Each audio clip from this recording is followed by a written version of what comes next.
Hai, Halo sore. Lukman, aku Hai manggilnya Om Audrey. Lukman atau Mas Lukman ya? Makasih loh Mas, Eh, udah Gini mau ada peraturannya. Kalau manggil Om tuh dosa. Jadi lebih baik manggil Mas. jadi manggilnya apa? Mas aja ya? Kenapa? Manggilnya Mas Ya, aja ya, Mas nggak aja. boleh Om ya? Mas aja. Iya, Mas.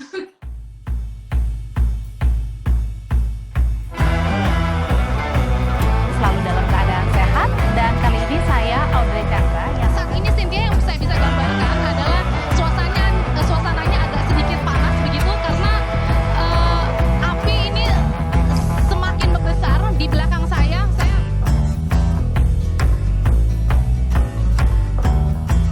Tadi aku sudah buka di awal. Nah, jadi kenapa aku ambil tema berubah kalau mau bertahan? Karena kan gini Bu, di saat ini kan pelaku usaha lagi berputar otak banget dan gimana caranya bisa menyelamatkan usaha mereka. Memang ini adalah sektor yang harus kita support gitu. Dan yang sekarang yang mereka hadapi adalah biasanya jualan offline sekarang harus online secara tiba-tiba. Tapi kan gini loh, tapi banyak orang yang mungkin bisa melihat sisi positif seperti Bunda. Sorry, Ya, aku potong. Bisa diulang nggak? Tadi soalnya aku nggak dengar. Boleh bisa. Ini sekarang udah dapet sinyal yang bagus. aman, oke. Oke, Mas Lukman, Hai. ini Hai. pertanyaan aku nih. Sebenarnya Tuhan ini memang mengizinkan adanya, halo, namanya Hai. siapa Mas? Namanya Akino, yang ini yang paling Akino. kecil. Halo Akino. Hai. Enggak paling kecil. Mas Lukman, Gimana? gini, jadi pertanyaan aku sebelumnya, sebenarnya Tuhan itu ada punya maksud di tengah pandemi ini terjadi. Contoh sederhananya aja Mas, ketika mungkin sebelum pandemi, susah kan buat orang-orang kita, orang biasa gitu, menjangkau artis. Menjangkau Mas Lukman, aktor yang mungkin, apa ya, istilahnya susah lah untuk ditemuin, untuk diajak bicara. Aku memang tidak kenal sama Mas Lukman, jadi, tapi karena pandemi ini akhirnya membuat kita jadi melek media sosial dan bisa berkomunikasi dengan siapa aja, dan ya balik lagi artis itu pun juga ternyata ya manusia biasa dan ya membutuhkan kita dan ya akhirnya saling terkoneksi lah gitu. Setuju nggak sih Mas? Betul, betul. Betul, aku setuju gini. Jadi gini loh, kan sebenarnya satu hal yang kebutuhan manusia adalah sharing ya, berbagi. Itu salah satu yang menurut aku, salah satu kebutuhan yang mendasar dari seorang manusia gitu. Nah, satu hal lagi yang menarik mungkin kan kadang-kadang kalau misalnya let's say ya, kita ngomong di dunia seni peran gitu, atau di seni film gitu kan.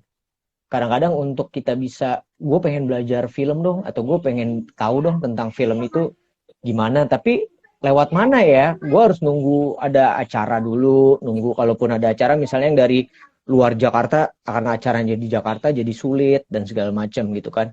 Tapi justru sekarang tuh banyak banget yang kayak online-online atau webinar-webinar yang justru bisa menjangkau sampai seluruh Indonesia gitu, dan memudahkan banyak banget untuk kita pun kayak aku untuk akhirnya bisa berbagi gitu, bisa ngobrolin tentang banyak hal, dan aku juga bisa dapat dari orang yang misalnya kayak aku IG live kayak gini.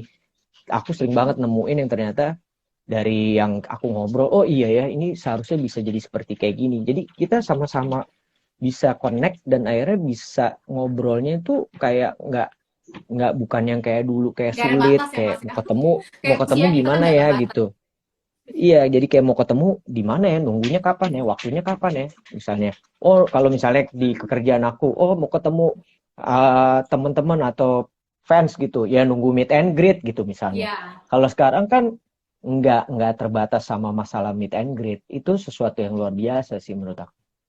Dan gak Gitu pernah sih. kepikiran ya Mas sebelumnya ya. Kalau tadi kan balik lagi kalau kayak meet and greet kan belum tentu orangnya semua bisa kita salaman dan Mas Lukman nanyain satu-satu. Kalau ini kan bisa langsung kan nanya. Iya, betul. Ya ini bagian yang menarik dari masa pandemi sih.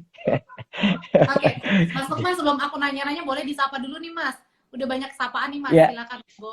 halo teman-teman, ada Rini, ada siapa lagi nih? Wait, aku scroll. Ada Ya. Marcel, ada Mada, ada Kebun Kinara, Grace, semua. How are you semua? Mudah-mudahan dalam keadaan baik semua. Oke, ini ada yang nanya nih Mas dari Marcel Tirajo. Yes. Om, kapan main film Ya. horor lagi? Bagus loh Om, main film horor Eh, maksudnya. Ya horor belum ada lagi sih. Ada nanti mungkin mudah-mudahan tahun depan ada project film horor, tapi aku belum bisa sebutin judulnya, tapi ya itu baru tahun depan proses syutingnya. Nanti kita tunggu aja kabarnya ya. Oke. Berikutnya dari Marcel Otirajo. Oke, sudah ini. Terus kemudian dari Yola Tuasela. Sir Lukman, Yes. ingat banget Yes. aku dengan sharingnya di karantina Miss Indonesia. Nah, waktu itu boleh berbagi nggak apa tuh sharing yang sampai diingat tuh? Aku juga udah lupa tuh sharingnya apa. Jadi memang kan Miss Indonesia itu kan kebetulan aku di MNC Group. Miss Indonesia itu kan bagian dari MNC Group kan penyelenggaranya. Nah, jadi aku sering banget diminta untuk kasih insight lah di dunia kreatif tuh kayak apa. Kan mereka kan nih banyak juga yang punya talenta di bidang kreatif kan, mau itu nyanyi, mau seni apa gitu. Nah, aku kebanyakan sih lebih sharing tentang perjalanan dalam dunia kreatif dan experience yang aku pernah dapat aja sih ke mereka gitu. Oke, berikutnya dari Cidi Mas Ju. Hai Mas Lukman, kapan nih main film bersama Mbak Santi Sardi? Waduh, Mbak Santi udah nggak main film. Itu kakak aku dia memang sudah memutuskan untuk nggak nerusin dunia film. Waktu kecil emang kita main film bareng gitu. Jadi aku punya kakak Mbak Santi, terus ada adik namanya Ajeng. Kita bertiga memang kebetulan main film gitu, dan ada beberapa film yang kita main bareng-bareng di masa itu. Itu dari aku SD kalau nggak salah sampai menjelang SMA gitu sih. Oke, sekarang udah usia berapa sih Mas Lukman? Masih muda kan ya? Aku 17 lari lah, bukan jalan. Cepet ya, 49. Aku 49. Oke, Yes. 49 ya. Mas Lukman, dari obrolan sebentar ya, walaupun kita belum mengenal, tapi dari obrolan terus tadi juga bilang katanya ingat banget apa pesannya Mas Lukman. Kok kayaknya aku mengenal Mas Lukman ini melihatnya rendah hati sekali ya Mas ya. Jadi maksudnya adalah orang kan identiknya artis, aktor, pemain film itu adalah yang wah, yang mungkin susah dijangkau. Tapi Mas Lukman ini berbeda. Aku yakin pasti ada sesuatu. Apa itu Mas Lukman? Amin. Nggak, aku sih ngerasanya gini, bahwa we still human being, ya ordinary human lah. Cuman maksudnya kebetulan karena kita bekerja di bidang, misalnya aku aktor, orang nonton filmnya, akhirnya jadi orang tahu gitu. Walaupun secara personal enggak, tapi otomatis karena nonton karya-karyanya aku, mereka jadi tahu, oh ini Lukman Sardi, atau oh ini Reza Radian gitu. Tapi sebenarnya pada saat kita di rumah atau apa, ya kita sama aja gitu. Kayak justru hal yang menarik ya, ini mungkin aku selalu pengen share tentang di masa pandemi ini. Kita dulu selalu hidup dengan identitas kita sebagai, kayak misalnya aku ditanya, what do you do for your life? I'm an actor gitu. Atau kamu misalnya reporter, anchor, whatever gitu kan. Tapi selama aku masa pandemi ini, ternyata aku lupa bahwa sebenarnya what do you do in your life? Yang paling esensial dan paling utama adalah I am a parents. Gue nih bapak dari 3 anak. Gue ini suami dari 1 orang istri. Dan gue I am a parents. Justru ini yang kadang-kadang kita lupa, bahwa itu sebuah pekerjaan yang luar biasa gitu. Dan buat aku, ya actor is my passion. Tapi sekarang tuh aku selalu pengen nambahin bahwa what do you do in your life? I'm a parents and I'm an actor. Gitu. Karena buat aku itu sebuah tantangan yang luar biasa pada saat kita jadi keluarga, apalagi jadi orang tua. Dan ini yang sering kita lupa gitu. Jadi dan satu hal yang selalu aku ingat dari papa aku gitu, almarhum, dia selalu bilang bahwa dunia seni itu nggak ada yang nomor 1. Jadi orang bisa menginterpretasikan beda-beda. Jadi misalnya ada satu orang bisa bilang kamu bagus, tapi ada orang lain bisa bilang kamu nggak bagus. Jadi jangan sombong, dia bilang gitu. No number one di dunia seni gitu. Semua tergantung dari interpretasi, tergantung dari selera. Yang penting kamu mengerjakannya dengan maksimal dan dengan sepenuh hati, dan punya tujuan untuk memberi kepada orang lain. Itu yang aku selalu ingat sebenarnya. Jadi ya aku berpikir bahwa ya I'm an actor, but still gue bapak dari 3 orang anak, gue manusia biasa yang punya kelebihan, kekurangan, apa bedanya gitu. Kayak gitu sih. Dan makanya aku lihat di Instagram feed-nya Mas Lukman itu berisi ya udah realita live ya hidupnya. Anak lagi sekolah online jadi fotoin, ngegoes di gang dekat rumah aja tuh memang difotoin. Komplek. Dan itu kadang kan artis kan maunya yang apa ya, fotonya yang mewah, dilihatnya mewah, endorsean dan lain-lain gitu ya Mas Lukman. Jadi kayak Enggak lebih lah. Ya kan kayak misalnya kita ngomong salah satu sosial media yang sering aku pakai misalnya Instagram. Itu sebenarnya bentuk dari ekspresi aku aja untuk meng-capture all the moment apa yang terjadi dalam hidup aku sih. Mau bentuknya itu sesuatu yang bagus atau yang biasa-biasa aja atau yang kurang menyenangkan. Jadi kayak buat aku tuh sebuah perjalanan dalam hidup aku aja gitu.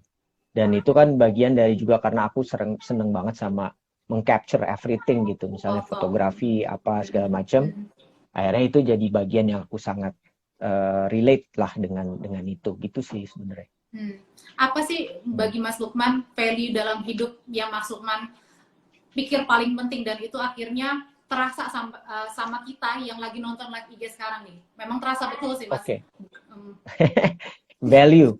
Kalau menurut aku sih gini, value paling mendasar ya itu buat aku, remember kita ini cuma manusia yang ciptaan Tuhan, yang Tuhan ngasih sesuatu sama kita dan kita harus pergunakan dengan baik-baik gitu. Dan yang paling penting adalah bukan berarti terlalu berserah gitu. Jadi kayak bersyukur whatever happen, whatever apa yang kamu dapat gitu. Karena maksud aku gini, kita tentu punya ekspektasi dalam hidup ya. Tapi ekspektasinya itu belum tentu sesuai dengan apa yang dimauin emang sama Tuhan. Misalnya gue maunya buat lo begini gitu.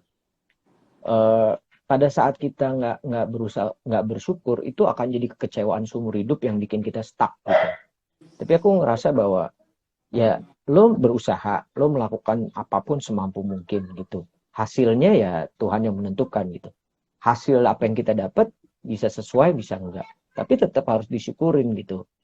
Jadi prinsipnya adalah bahwa kita bersyukur bukan karena kita lagi bahagia, tapi kita bahagia karena kita selalu bersyukur gitu. Nah itu buat aku day by day aku jalanin aja. Bukan sesuatu hal yang mudah untuk jalanin itu. As a human being juga kita selalu punya juga perasaan-perasaan negatif gitu. Di balik sisi yang positif. Bukan berarti juga harus memaksakan harus berpikir positif terus. Jangan kayak gitu. Itu namanya bukan manusia gitu. Aku prinsipnya ada masa-masanya pasti aku berpikiran ada hal-hal yang negatif. Tapi dari begitu aku aware there's something negatif, terus akhirnya aku bisa berpikir sesuatu kalau ini negatif, kira-kira apa yang bisa gue lakuin kebalikan dari negatif itu ya. Gitu ya. Jadi nggak selamanya negatif itu negatif ya Mas, yang bisa diubah ya jadi positif ya. Ya, just like baterai kalau ada negatif ada positif, nggak bisa positif doang, kalau nggak jalan. Betul. Itu aja sih. Oke, ada pertanyaan atau sapaan lagi nih Mas dari Imam Mansori. Assalamualaikum, semoga menjalani silaturahim dengan baik. Amin. Terus, dari Wellbeing Spa Bali, wah kayaknya udah kangen Bali ya Mas Lukman ya. Love your Wah, great banget. hair, Om Lukman. Thank you. Oke, kemudian dari Ernis Anchor, Bang share film Perjuangan Merah Putih, film yang bagus tentang perjuangan Anatara Amir jadi guru dan juga tentara. Ini Antara Amir jadi guru dan tentara kayaknya maksudnya. Iya. Oke. Berikutnya dari Dumaria Simbolon, saya diberkati banget dengan kesaksian Pak Lukman. Ini sangat membangun. Thank you loh Duma. Oke, Terima kasih bersyukur banyak. karena bahagia, tetapi bahagia karena bersyukur luar biasa. Iya, thank you. Oke, berikutnya Pokoknya ada yang nanya, ada anak enak peran antagonis atau protagonis? Enaknya jadi aktor itu mau antagonis atau protagonis dibayar. Betul. Jadi menyesuaikan gitu kan. Enggak, kalau buat aku sih bukan masalah enaknya antagonis protagonis. Buat aku tuh aku kalau memilih sebuah cerita itu karakternya memang aku suka, ceritanya aku suka. Bukan lagi masalah antagonis protagonis. Jadi protagonis itu pun bukan berarti dia jahat banget loh. Baik banget gitu.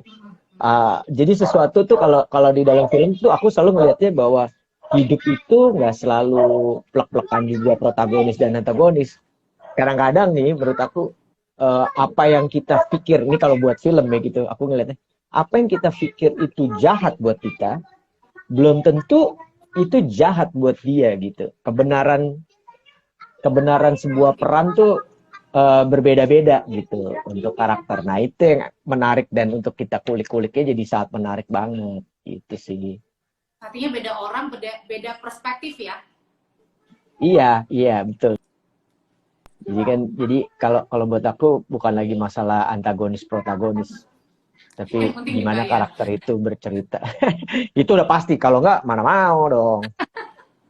Oke, Mas Lukman, tadi Mas Lukman udah Yes. ngomongin soal aktor. Terus kemudian tadi jangan sombong, kita ini siapa? Kita ini manusia biasa, balik lagi. Terus kemudian ada Mas Lukman juga sempat ngomongin tentang media sosial, begitu. Bagaimana orang itu bisa berkomentar apapun, seperti Chadwick yang orang bully padahal dia itu sakit. Gini Mas, yang aku mau tanya adalah, sekarang ini siapapun gampang kok jadi aktor. Jadi bukan aktor ya, tapi lebih kepada apa ya, siapapun bisa kok booming, siapapun akhirnya sekarang bisa dibayar mahal karena dengan media sosial, internet itu dengan mudah siapapun mau buka YouTube, mau yang negatif kontennya pun itu bisa langsung mahal. Nah, apa yang kemudian saat ini Mas Lukman lihat begitu dari kacamata Mas Lukman yang berangkat dari nol, benar-benar nguras tenaga, energi dan lain-lain untuk bisa mendapatkan hal yang sekarang Mas Lukman sekarang dengan kemudahan teknologi yang orang lain yang mungkin ya udah bisa jadi miliarder kok dengan cepat kok. Iya. Ya itu perbedaan, maksudnya sesuatu yang ya kita nggak bisa mengerem kemajuan teknologi dan situasi ya. Maksudnya dunia kehidupan akan selalu berubah setiap saatnya bergantung dari apa yang terjadi di dunia itu sendiri gitu. Nah menurut aku tetap percaya namanya proses gitu. Dalam arti kata bahwa kita untuk mencapai sesuatu itu perlu proses, karena dalam proses itu akhirnya kita belajar banyak. Kita nemuin ini, nemuin itu, nemuin ini, akhirnya menjadi. Dan dari hampir semua orang-orang yang aku tahu, mau itu aktor, mau itu apa segala pun, mereka melalui proses gitu. Nah, kalau kita ngelihat di situasi kayak sekarang, misalnya terjadi hal yang tiba-tiba, orang bisa tiba-tiba aja terkenal karena sesuatu gitu. Mau sekedar dari sosial media, mau itu TikTok kayak, baik dari sisi positifnya ataupun negatifnya. Aku nggak bisa bilang bahwa nggak boleh kayak gitu, karena berarti itu aku ngelawan Tuhan dong, berarti itu kan rezekinya dia gitu ya kan. Masa aku bilang oh nggak boleh gitu, tapi rezekinya dia ternyata dari situ gitu, dia melakukan itu tapi muncul. Tapi yang harus diperhatikan adalah gini loh, kayak misalnya nih, lo emang bener mau nyampe situ aja atau mau lebih gitu. Kalau memang mau sampai situ aja ya udah, that's your choice. Maksudnya gimana? Kita nggak pernah, jadi gini misalnya, kita nggak pernah tahu nih ke depannya lagi kayak apa. Kayak misalnya teknologi sekarang kayak gini akhirnya memudahkan orang untuk bisa jadi bikin gini. Yang disukain orang zaman sekarang yang kayak gini gitu. Iya. Tapi pada saat dia nggak mengeksplor, dia akan berhenti di situ. Nggak berjalan dengan apa yang terjadi dalam kehidupan gitu. Ya udah, lo akan bertahan pada saat itu lagi ngetren. Pada saat itu nggak ngetren, kalau lo tidak mau mencari lagi, ya lo stuck di situ. Tinggal pilihannya, emang lo cuma mau sekedar gitu aja, atau mau lebih. Untuk sesuatu yang lebih lagi, berarti dia harus berproses untuk cari tahu, kira-kira kedepannya akan jadi seperti apa. Tinggal tergantung cepat puas atau nggak puas. Pilihannya banyak banget gitu. It's about tergantung dari kita. Karena kalau aku tuh selalu percaya proses, makanya ini yang membuat kita bisa tetap eksis sebenarnya. Aktor-aktor misalnya yang tetap eksis itu karena dia selalu berproses dalam tiap zamannya. Karena kita akan selalu berubah. Pola acting itu nggak pernah sama dari tahun berapa sampai tahun berapa. Kalau kita nggak berproses, kita nggak updating, ya udah.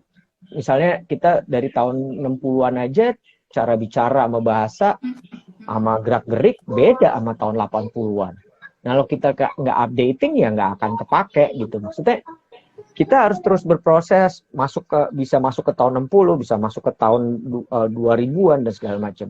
Nah, ini tergantung dari teman-teman sendiri mau tetap berproses atau enggak, karena dunia akan tetap jalan, nggak mungkin stop.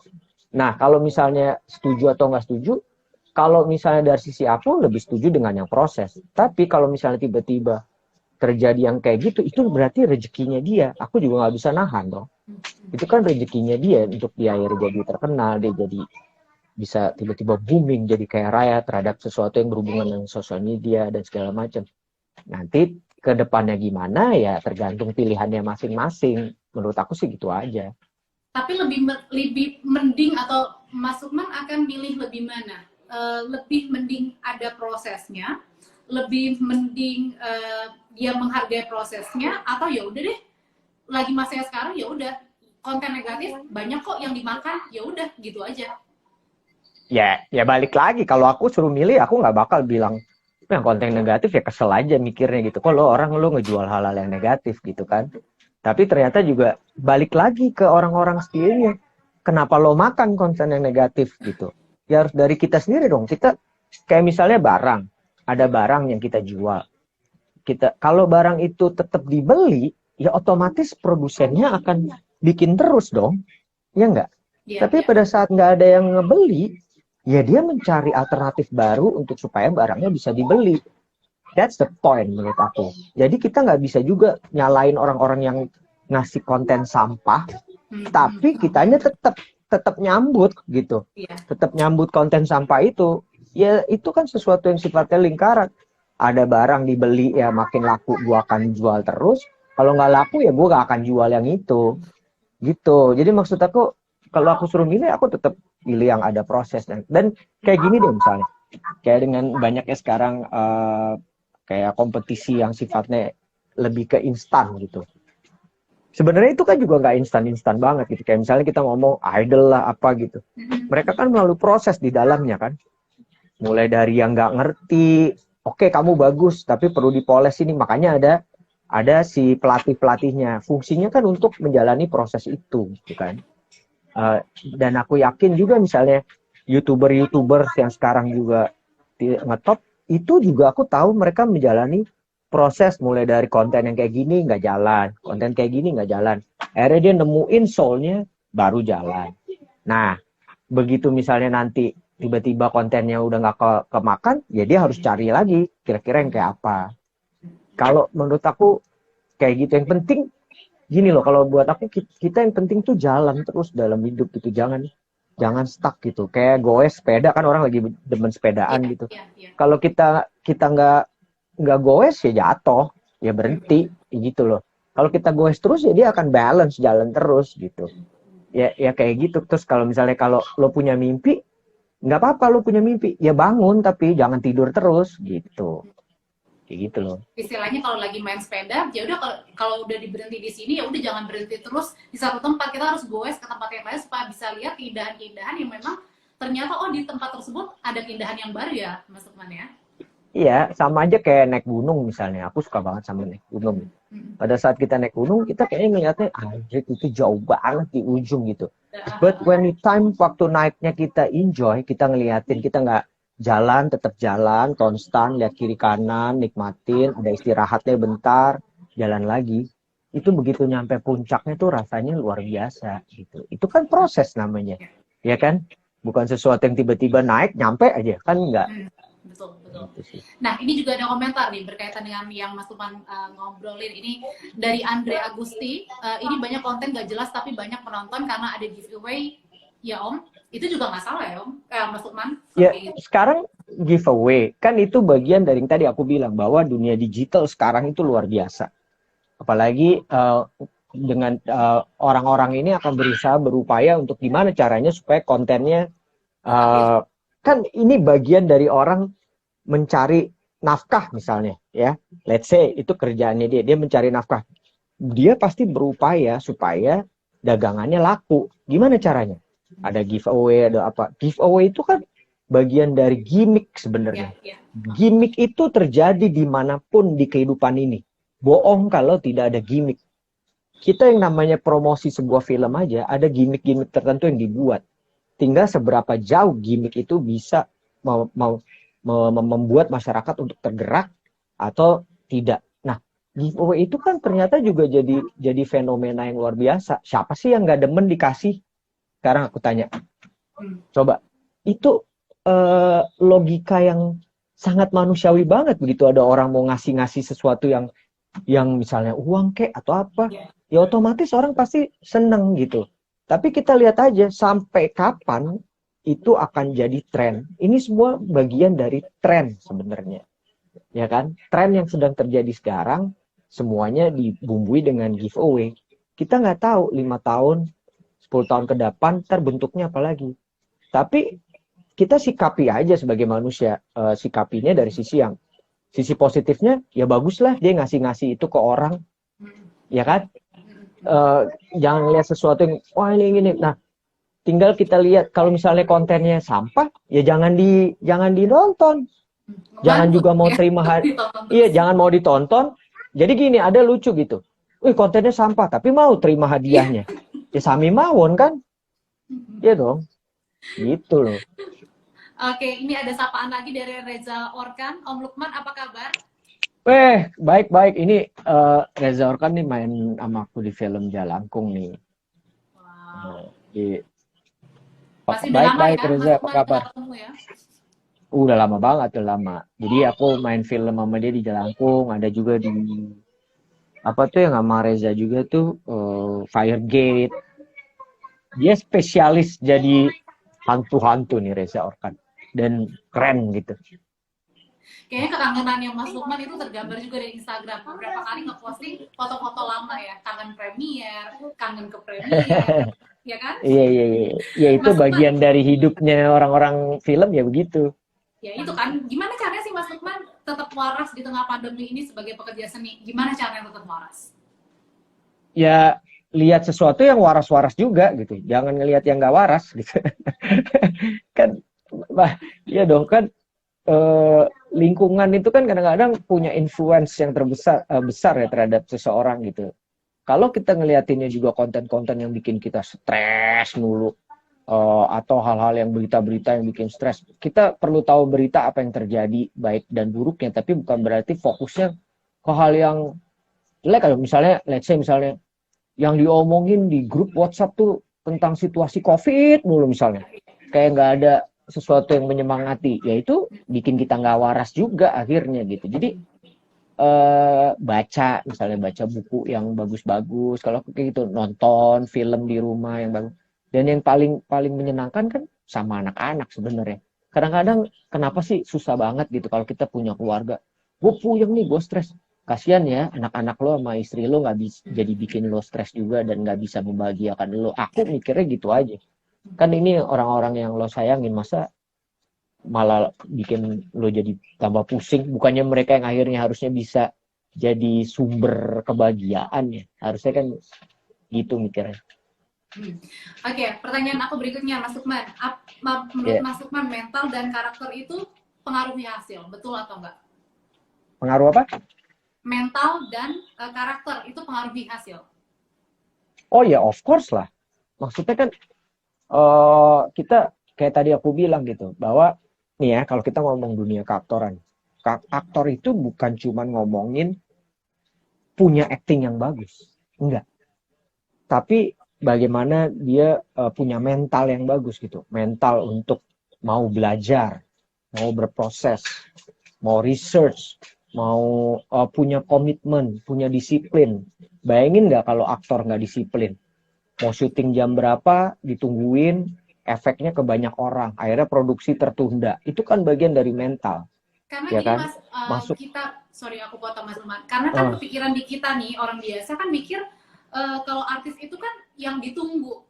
Jadi kru-krunya tuh pada nunggu. Artis itu, aku nggak kepikiran loh, kalau ternyata memang harus terus berproses dan mengikuti zaman. Karena dipikir kalau misalnya sudah tenar, ya udah pasti akan dipanggil terus deh. Ya udah pasti nggak kayak gitu. Dunia itu akan terus berjalan. Kita harus punya salah satu yang membuat menurut aku poin terpenting seorang aktor untuk eksis adalah attitude, justru sikap, bagaimana dia bersikap gitu di lokasi gitu. Ini kan menyangkut banyak orang ya, dan menyangkut uang banyak itu satu produksi. Kalau sikapnya akhirnya menunda sebuah produksi atau memundur dari produksi, berarti berapa banyak yang harus dikorbankan, ya kan? Dan dunia film itu kecil, jadi pada saat kita punya sikap yang kurang baik, ini akan cepat keluarnya gitu. Misalnya let's say, lu jangan pakai Lukman deh, telat mulu. Jangan pakai Lukman lah, marah-marah mulu di set atau apa. Atau enggak, orangnya nggak asik. Itu tiba-tiba ada produser bilang, gue mau terus sutradara, aduh jangan deh, gue pernah pengalaman sama dia. Nggak asik. Meskipun udah terkenal tuh, namanya dikenal, meskipun. Iya, karena menurut aku mungkin pada saat dia masih menghasilkan uang, kalau kita ngomong keuntungan, wah masih laku dijual, kita tutup kuping deh, dia mau ngaco juga. Tapi mau sampai kapan gitu? Semua tuh ada naik turunnya gitu, ya kan? Kenapa sih semua orang-orang yang punya eksistensi panjang itu dia semua menjaga itu semua gitu? Dia terus belajar, punya attitude yang baik, punya prinsip yang baik, punya mental yang baik, karakter yang baik. Ini yang membuat menjadi eksistensi kita terus. Kayak kita ngomong Om Slamet Raharjo, coba. Kebayang nggak sih dari tahun berapa dia main film? Sampai sekarang filmnya masih banyak. Karena apa? Dia menjaga itu semua. Aku banyak belajar dari namanya Om Slamet Raharjo. Dia nggak membedakan antara yang junior dan senior. Dia sharing. Dia kasih pengalamannya ke kita. Nggak pelit ilmu. Termasuk dengan produksi, dia bisa bekerja sama dengan baik gitu. Sehingga kan film itu kolaborasi, kita nggak bisa kerja sendiri. Pemain emang bisa, ya udah gue aja main, gue aja yang bikin filmnya, gue yang ini segala macam. Ya nggak bisa, kolaborasi. Harus diingat, film itu teamwork. Salah satu nggak beres aja, that's mean itu akan mempengaruhi semua yang terjadi di produksi gitu. Itu yang aku. Jadi kita sebagai seorang aktor juga punya tanggung jawab, punya komitmen, punya disiplin, punya setiap bidang di film itu punya tanggung jawabnya masing-masing yang harus dikerjakan bersama-sama, ya akhirnya membuat film itu berhasil atau film itu selesai diproduksi tanpa hambatan yang gimana-gimana. Kayaknya itu berlaku bukan buat hanya produksi film ya Mas Lukman. Kayaknya di lini manapun, mau di kerjaan manapun, di kehidupan manapun, kayaknya apa yang diomongin Mas Lukman tuh bener banget deh. Iya, jadi bukan berarti kita aktor terkenal atau kita punya ilmu pinter, gue pasti diterima kerja di kantor manapun. Sekarang apalagi orang yang sekarang ngelihat bahwa pendidikan itu sangat penting, kita punya gelar itu sangat penting gitu. Tapi di situasi sekarang itu ada hal-hal lebih yang dipertanyakan. Lo sarjana ini, terus apa yang lo bisa? Mau ngomongin kita punya misalnya gelar yang banyak banget, tapi we cannot do anything, atau kita nggak mau belajar lagi suatu hal yang baru, ya nggak kepake juga gitu, ya kan? Oke. Sebelum aku tanya ke pertanyaan terakhir, karena aku udah nyuri waktunya Mas Lukman harusnya 30 menit, tapi lebih dari 30 menit. Ini ada pertanyaan terakhir nih, dan mungkin dari dari penanya. Om, bagaimana meningkatkan value jasa videografi? Ini menurut aku ya itu tadi, bahwa kita harus ngelihat juga di situasi sekarang, apa sih yang lagi menjadi tren di dunia videografi gitu. Kalau kita merasa perlu mempelajari, ya kita pelajari gitu. Maksudnya jangan cuma merasa puas bahwa videografi ya udah gitu aja gue tahu, tapi nggak mempelajari hal-hal yang lain. Dan harus peka dengan situasi yang ada, harus sensitif, harus banyak-banyak baca buku. Kalau menurut aku, buku itu membuat kita punya banyak imajinasi, membuat kita punya banyak kata-kata baru yang luar biasa menurut aku. Yang akhirnya kita bisa belajar banyak hal. Intinya jangan mau, tadi aku bilang, intinya berproses. Kayak videografi, dunia kreatif, apapun itu dia nggak akan pernah berhenti. Dia akan terus bergerak mengikuti zaman. Nanti bentuk kamera akan beda lagi misalnya. Dulu kamera seluloid, sekarang digital. Nah, yang biasa megang seluloid kalau nggak mau belajar digital, nggak akan jadi apa-apa sekarang gitu. Intinya gitu, jadi harus terus belajar, terus cari tahu, mau berproses. Itu menurut aku sih. Oke, berikutnya pertanyaan dari Dumaria Simbolon. Pak Lukman, bagaimana menyikapi masa pandemi saat ini sebagai public figure, ditambah lagi tingkat PHK jadi pengaruh? Ya, betul. Itu aku sih ngelihatnya ya semua orang ngalamin kesulitan. Aku sulit, tapi banyak juga orang yang lebih sulit dari aku gitu. aku bersyukur masih bisa diberikan kemudahan-kemudahan walaupun memang ada beberapa hal yang menurut aku ya jadi berbeda banget gitu. Tapi ya itu tadi aku bilang bahwa di saat ini tuh sepertinya Tuhan mau manusia untuk berbenah diri gitu dan melihat lebih dalam dirinya mereka masing-masing gitu. Apa sih sebenarnya dari hal ini, selain ini apa yang gue bisa buat gitu. Bisa jadi kan ternyata juga banyak hal yang sekarang ternyata menemukan passion barunya di masa pandemi itu. Ada yang tadinya nggak jual tanaman, ternyata dia suka tanaman dan akhirnya jual tanaman dan akhirnya menghasilkan. Itu kan sesuatu yang luar biasa gitu. Nah cuman tinggal kita mau membuka diri, harus membuka diri. Fakta pandemi, kita membuka diri terhadap banyak hal, kita lihat, kita cari tahu diri kita sebenarnya passion lain yang kita punya apalagi sih. Sambil ya itu tadi aku bilang penting pada saat ini kita untuk selalu menjaga kesehatan dan protokol kesehatan dan harus disiplin. Karena kalau enggak, ini akan terus-menerus terjadi, akan lama prosesnya gitu. Oke, pertanyaan berikutnya dari Widya Ningsi. Mas Lukman, bagaimana Mas Lukman membangun pola hubungan interaksi dengan sesama artis? Mungkin bukan sesama artis ya, mungkin sesama juga sama manusia deh, sesama tetangga, sesama orang lain deh. Biasa aja sih menurut aku ya, kayak maksudnya aku nggak punya tips khusus atau apa. Ya kita namanya berteman nih gitu. Nah ya harus saling menghargai lah, respect each other gitu. Maksudnya menghargai dalam bukan berarti terus, wah gimana. Tapi kita harus saling menghargai sebagai seorang manusia gitu, bahwa ini temen gue dan gue harus menghargai dia sebagai seorang manusia gitu. Yang paling penting itu kalau kita start dari situ, pasti pola hubungannya akan berjalan dengan baik gitu. Kalau kita dari awal aja udah tidak menghargai satu sama lain, gimana hubungan bisa jalan? Itu aja sebenarnya. Ya kan? Oke, dengan kata lain adalah berteman dengan siapapun, berinteraksi dengan siapapun, nggak peduli jabatannya apa, mungkin hanya orang biasa, tukang sapu atau gimana, atau kita orang kadang ya. Ini ya, aku kasih poin. Kadang-kadang kita nggak pernah tahu, gini loh. Maksudnya mungkin kayak contoh misalnya, wah kita kadang-kadang perlu pertolongan, kita berharap dari teman-teman kita nih bisa nolong kita, ya kan? Tentulah yang kita lihat kan antara saudara atau teman pasti yang dekat bisa nolong.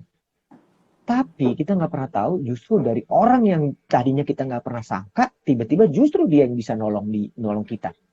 Itu kan kalau kita nggak membuat sebuah hubungan relasi yang baik gitu, gimana itu bisa terjadi gitu. Dan kita harus open mind gitu, open your mind tuh punya relation yang sebesar-besar. Bukan berarti semua orang kita deketin terus kita harus punya hubungan, nggak kayak gitu. Tapi kan kita sebagai manusia tentu punya feeling lah bagaimana sebuah pertemanan, siapa aja yang kita bisa, mau itu tukang beca kayak mau tukang sapu, kita hargai dia sebagai seseorang. Kayak misalnya kita punya tukang sapu yang biasa bersihin komplek, kalau nggak ada dia sampah kita numpuk, hargain aja itu dulu gitu. Berarti dia udah menolong seberapa persen dari kehidupan kita. Kalau kita kerjain coba, nggak mungkin kan kita bersihin tiap hari jalanan aspal sebegitu banyak, gitu aja. Oke, sudah tiba di akhir kesempatan ngobrol serius sama Mas Lukman. Satu pertanyaan aku terakhir, Mas Lukman. Apa arti jejak media sosial? Jejak media sosial. Wah, pertanyaan terakhir tapi susah. Media sosial itu sesuatu yang kita tidak bisa hindari di saat ini gitu. Ini bagian dari kehidupan yang kita bisa hindari karena memang sudah jadi bagian hidup lah. Bagaimana orang sharing, bentuknya itu udah seperti itu. Bagaimana dia menciptakan peluang-peluang juga dari media sosial. Mengkritik, mengasih saran, membuat pesan, apapun itu melalui media sosial karena sesuatu yang dianggap gampang untuk nge-grab banyak orang gitu kan. Untuk kita bisa berkomunikasi dengan banyak orang, bahkan sama orang yang kita nggak kenal gitu. Tapi jangan sampai media sosial ini menguasai kita, dipergunakan dengan sebaik-baiknya gitu menurut aku.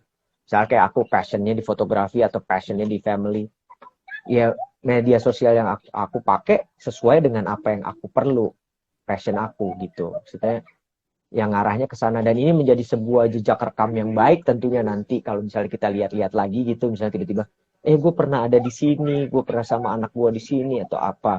Atau salah satu yang paling penting pada saat ini untuk membantu orang lain juga, apalagi di saat pandemi seperti ini gitu. Kayak aku sangat terbuka untuk membantu orang-orang yang coba dong tolong review makanan gue, jualan gue, ya Itu jadi hal penting juga yang kita bisa pakai di sosial media. Karena kita nggak makan waktu kok, tinggal ini 15 detik kasih lihat makanan. Dan itu nggak wasting your time juga, nggak harus bikin lari. Itu sisi-sisi positif yang kita bisa pakai di sosial media. Selain dari sisi negatifnya. Pilih aja mau negatif apa positif. Kalau aku sih tentunya ke arah yang positif gitu. Kalau aku ngelihatnya kayak gitu. Ini balik lagi sesuatu yang tidak bisa dihindari, tetapi sesuatu yang bisa kita kontrol. Itu yang paling penting. Terima kasih Mas Lukman Sardi atas Sama-sama. waktunya yang sudah aku harusnya 30 menit jadi lebih karena obrolannya benar-benar bermanfaat dan Thank semoga you. bisa menginspirasi ya Mas Lukman ya. Amin, Terus sehat, Mas amin. Lukman. Sama-sama, Terus jadi berkat sehat juga ya. Amin. Semuanya yang ada di sini juga stay safe, stay healthy, pakai masker, jaga jarak, sering cuci tangan pakai sabun. Itu udah paling penting. Oke, kalau mau hubungi endorse langsung ke Mas Lukman ya, karena terakhir ada yang bilang kalau Iya. mau beli makanan suka pempek nggak, Bisa katanya aja. itu pempek. Mau ya? Iya, boleh banget. Aku kebetulan suka sama kuliner, gitu kan. Oke, terima kasih Mas Oke. Lukman. Salam buat keluarga, sampai jumpa. Thank you ya guys. Terima kasih buat semuanya.